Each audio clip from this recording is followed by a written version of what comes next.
Okay, here's our Yorkshire pudding. It has rested for 24 hours, and as you can see, I have a nice, cohesive, smooth mixture here.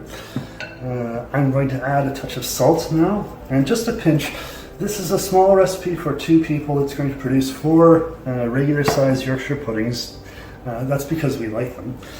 And a pinch of nutmeg, and you don't add the salt and the nutmeg until the day that you are baking, because you don't want the salt or the nutmeg to take the action out of the eggs. If you added it and let it rest overnight with the nutmeg and the salt inside it, it wouldn't raise as high or be as fluffy. So there's my Yorkshire pudding mix, and I'm going to go ahead and let that rest for an hour while I get my roasted potatoes ready. So in our house, there is nothing we like better for a roast beef dinner or a Christmas dinner than traditional British roasted potatoes. These potatoes are going with Yorkshire pudding and roast beef, so I will be roasting them in beef fat, or I have a little bit of duck fat left over from the duck confit, so I will use that as well. The choice of potato, I have here russet potatoes, and again I'm making lots because we like them.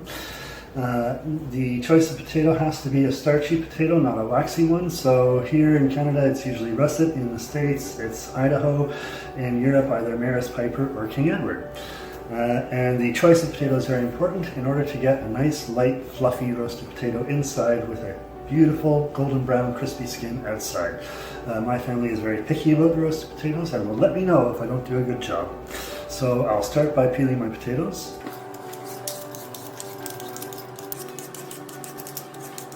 And now I'm going to cut and round the potatoes. And by rounding, I mean take off the straight edges here, and that is so that they roll in the pan.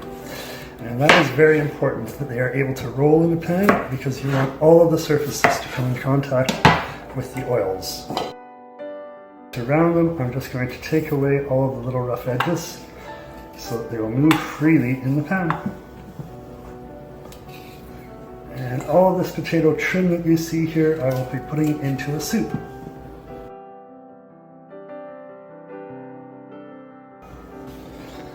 There are our potatoes all ready for the roasting pan. So I'm going to put those into a pot, and I'm going to blanch them in boiling water for 10 minutes. So here we are, we have the potatoes at a low simmer. I'm just going to leave them now and set the timer here. Okay, so I'm just going to drain the potatoes. I'm just going to rough them up a little bit. You can see the surface of them getting rough, and that is so that we increase the surface area when they roast, so I get a crispier potato. And now I'm just going to dry them off before I put them in the fridge, and I'll cool them for an hour, and it's time to roast. Okay, here's my Yorkshire pudding mix, and pan's ready to go, and I'm just going to brush these pans with a little bit of beef and duck fat mixed. I don't need an awful lot, just enough to coat the sides of the pan. You don't need a 1/4 inch in the bottom. That would make a greasy Yorkshire pudding.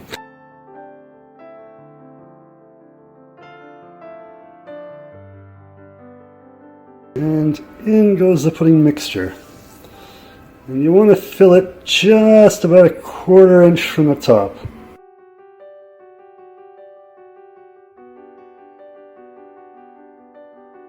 And there we go.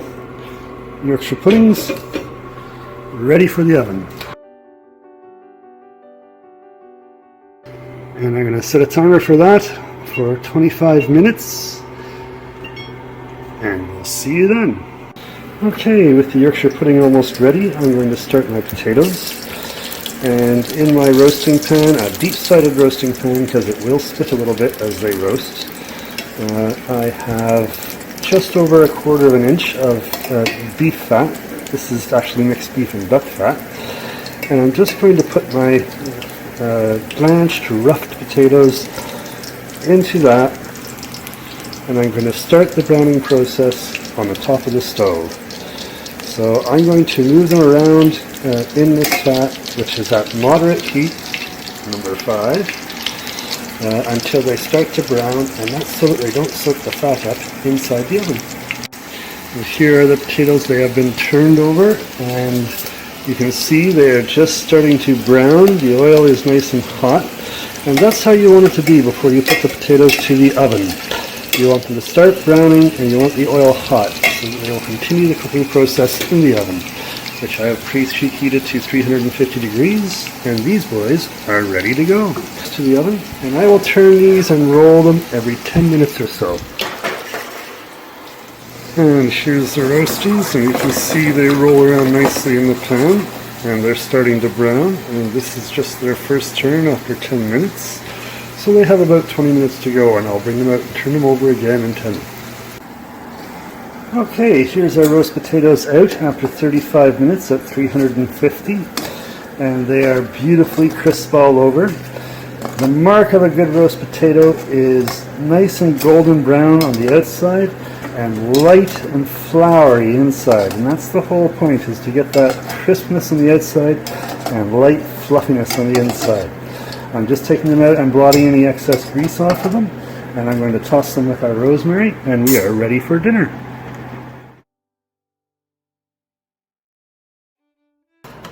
You should chop the rosemary fine enough so it doesn't stick in anyone's teeth.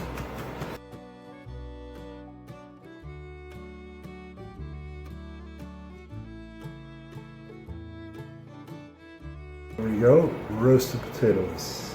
And here are our Yorkshire puddings. Golden brown, they've dried out inside, light and fluffy, and I'm just going to serve some for dinner.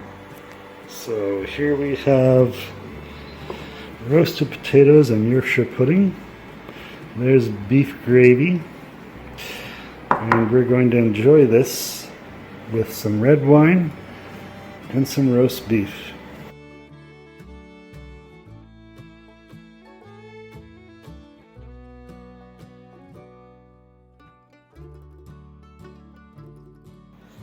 Okay, and the most important thing to remember about a roast potato, nice and crisp on the outside, lovely and floury inside. If you're going to do something simple and traditional, make sure you do it perfectly. Thank you very much.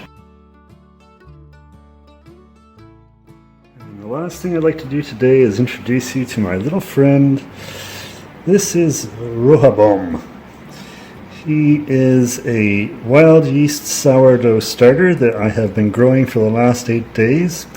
And as you can see, he's lovely and happy. And he's ready for the next video, which is going to be sourdough English muffins underneath our Eggs Benedict. Bye now.